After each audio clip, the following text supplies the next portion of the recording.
The Tale of Benjamin Bunny by Beatrix Potter, read by Miranda. One morning, a little rabbit sat on a bank. He pricked his ears and listened to the trit-trot of a pony. A jig was coming along the road. It was driven by Mr. McGregor, and beside him sat Mrs. McGregor in her best bonnet. As soon as they had passed, little Benjamin Bunny slid down into the road and set off, with a hop, skip, and a jump, to call upon his relations who lived in the wood at the back of Mr. McGregor's garden. That wood was full of rabbit holes, and in the nearest, sandiest hole of all lived Benjamin's aunt and his cousins Flopsy, Mopsy, Cottontail, and Peter. Old Mrs. Rabbit was a widow. She earned her living by knitting rabbit wool mittens and muffatees. I once bought a pair at a bazaar. She also sold herbs and rosemary tea and rabbit tobacco, which is what we call lavender. Little Benjamin did not very much want to see his aunt. He came round the back of the fir tree and nearly tumbled upon the top of his cousin Peter. Peter was sitting by himself. He looked poorly and was dressed in a red cotton pocket handkerchief. "Peter," said little Benjamin in a whisper, "who has got your clothes?" Peter replied, "The scarecrow in Mr. McGregor's garden," and described how he had been chased about the garden and had dropped his shoes and coat. Little Benjamin sat down beside his cousin and assured him that Mr. McGregor had gone out in a jig, and Mrs. McGregor also, and certainly for the day because she was wearing her best bonnet. Peter said he hoped that it would rain. At this point, old Mrs. Rabbit's voice was heard inside the rabbit hole, calling, "Cottontail, Cottontail, fetch some more chamomile." Peter said he thought he might feel better if he went for a walk. They went away hand in hand and got up on the flat top of the wall at the bottom of the wood. From there, they looked down into Mr. McGregor's garden. Peter's coat and shoes were plainly to be seen upon the scarecrow, topped with an old tam-o'-shanter of Mr. McGregor's. Little Benjamin said, "It spoils people's clothes to squeeze under a gate. The proper way to get in is to climb down a pear tree." Peter fell down head first, but it was of no consequence, as the bed below was newly raked and quite soft. It had been sown with lettuces. They had left a great many odd little footmarks all over the bed, especially little Benjamin, who was wearing clogs.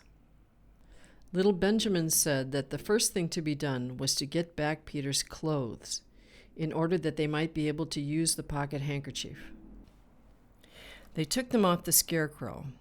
There had been a rain during the night. There was water in the shoes, and the coat was somewhat shrunk. Benjamin tried on the tam-o'-shanter, but it was too big for him. Then he suggested that they should fill the pocket handkerchief with onions as a little present for his aunt. Peter did not seem to be enjoying himself. He kept hearing noises. Benjamin, on the contrary, was perfectly at home and ate a lettuce leaf. He said that he was in the habit of coming to the garden with his father to get lettuces for their Sunday dinner. The name of little Benjamin's papa was old Mr. Benjamin Bunny. The lettuces certainly were very fine. Peter did not eat anything. He said he should like to go home. Presently, he dropped half of the onions. Little Benjamin said that it was not possible to get back up the pear tree with a load of vegetables. He led the way boldly toward the other end of the garden. They went along a little walk on planks under a sunny red brick wall. The mice sat on their doorsteps, cracking cherry stones. They winked at Peter Rabbit and little Benjamin Bunny. Presently, Peter let the pocket handkerchief go again.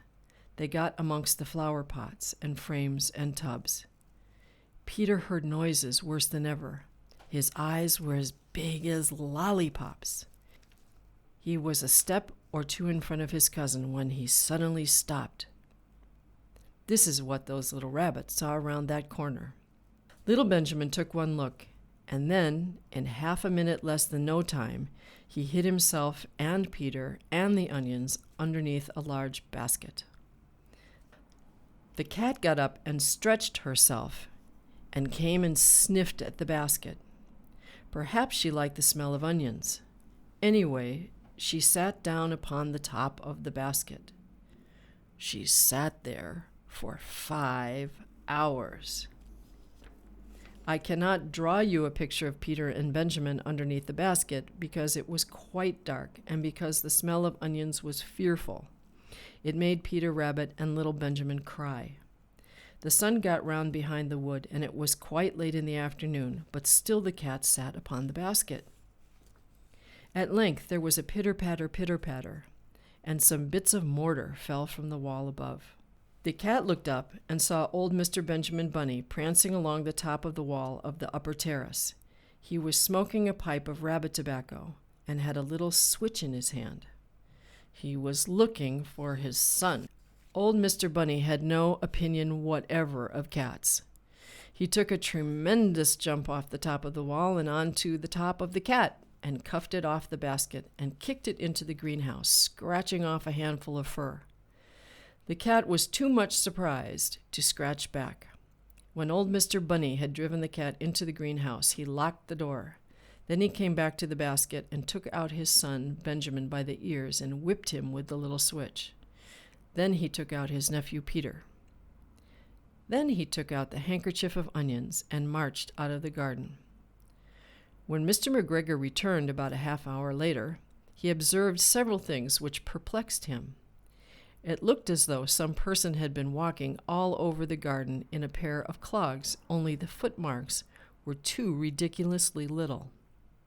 Also, he could not understand how the cat could have managed to shut herself up inside the greenhouse, locking the door upon the outside.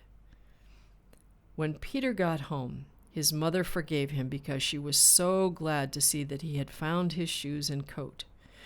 Cottontail and Peter folded up the pocket handkerchief, and old Mrs. Rabbit strung up the onions and hung them from the kitchen ceiling with the bunches of herbs and the rabbit tobacco.